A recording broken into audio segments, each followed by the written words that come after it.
Okay, number 2. Ano po ang tamang approach sa pag-prospect ng mga businessman at businesswoman? Again, when I teach skills, do not just hear it from me.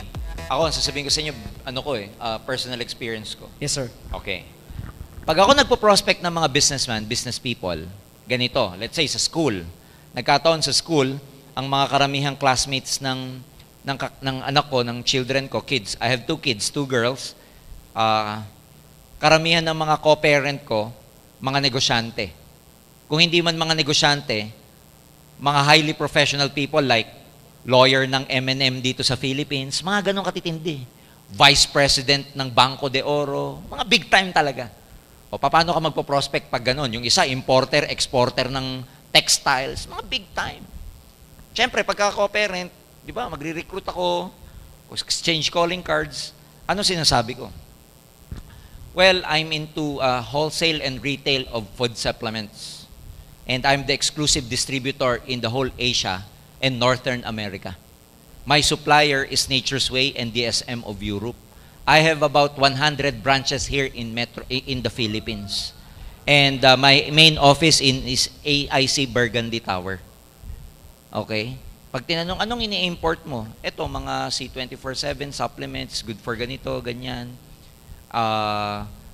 Do you have any other branches? Yes, I have branches in Dubai, Taiwan, Singapore, Hong Kong, etc. So pag kinausap ko, parang nire-represent ko na big time. I'm into export and import of natural food supplements. My manufacturer is Nature's Way. My business partner in Europe is DSM. I'm looking for distributors who would like to become a part of my business. Are you free on Saturday for a meeting? Grabe. Tapos pag in-explain ko, di ba networking yan? Yeah, a bit. Kunwari, abit-abit pa ako ng konti, networking naman talaga. Nakita nyo kung paano ko ipakita? Nakita nyo kung paano ko i-project yung business? Na pinapakita kong big time. Pa-import, export pa ako, retail, wholesale pa ako nalalaman networker lang naman. Kaya lang ayokong sabihin na networker para makasabay ako dun sa level nila. Because it's the same. Pag sinabi mong import, export, pag sinabi mong retail, wholesale ka ng supplement, totoo hindi? Totoo. Nagsinungaling ba ako? Hindi. Hindi. Pag sinabi kong may 100 branches ako, nagsinungaling ako? Hindi. Hindi, kasi ikaw bilang distributor, di ba 100 ang branches mo? Correct. Di ba bilang distributor, 100 ang BCO mo? Kasi kahit sa ang BCO, Correct. pwede ka mag-network? Partners. Di ba totoong meron ka sa Dubai? Yes. Sa AIM Global Management lang ba yun o sa'yo din? Sa'yo. So pwede mong sabihin, may branch ako sa Dubai. Correct, Wag mong sasabihin may branch ang AIM Global. No, may branch ako. Kasi ang relationship mo So, sa amin... i-claim. Yeah. Claim it. Because ang relationship nyo sa management, sa company, partner tayo eh. Partners. Kaya pwede mong sabihin na may 100 branches ako. Correct. Ang office ko dyan sa AIC. Office mo naman talaga eh. Tama eh. Tama, mali. In fact, magpapatayo ako ng office ko ngayon dito sa Ortigas. Alright. Big time, small time. Big time. Nakukuha mo ngayon yung big time prospect mo. Tama. Then, sir, wag mong o-opera niya ng one head. Ay, hindi. Pag sinabi magkano investment, 56,000. Correct. Starting. Totoo yan. Tama eh. Totoo yan. Alam mo yung malalaking negosyante, operan mo ng 8,000 starting, di maniniwala sa'yo. Yun. Minimum sa mga yan, 100,000. Kaya yung 56, write ng check yun. Madali lang sa kanila yun. Pagtitripan ka lang, sige na yan. Totoo yan. Kaya nasa level ng understanding ninyo, ng awareness ninyo, ng consciousness nyo, paano aatake ng tama. And how did I was able to come up with that? Because based on my experience.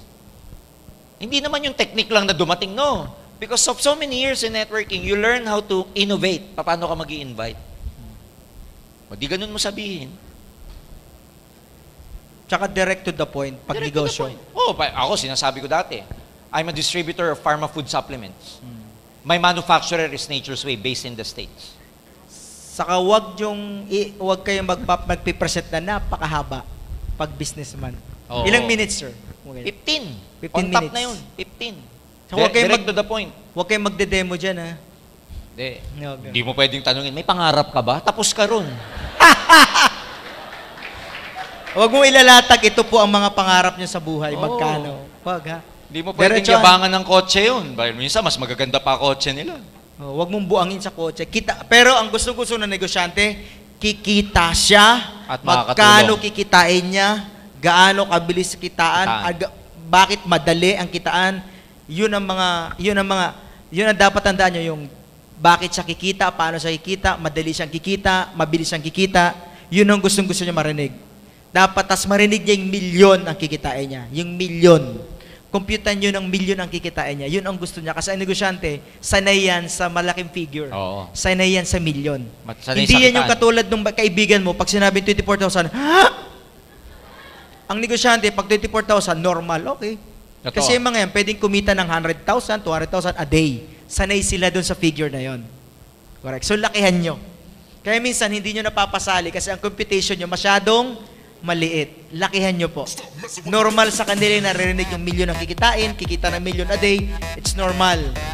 Okay po. So, lakihan nyo. Yun ang diskarte sa negosyante. Negosyante. Ayan.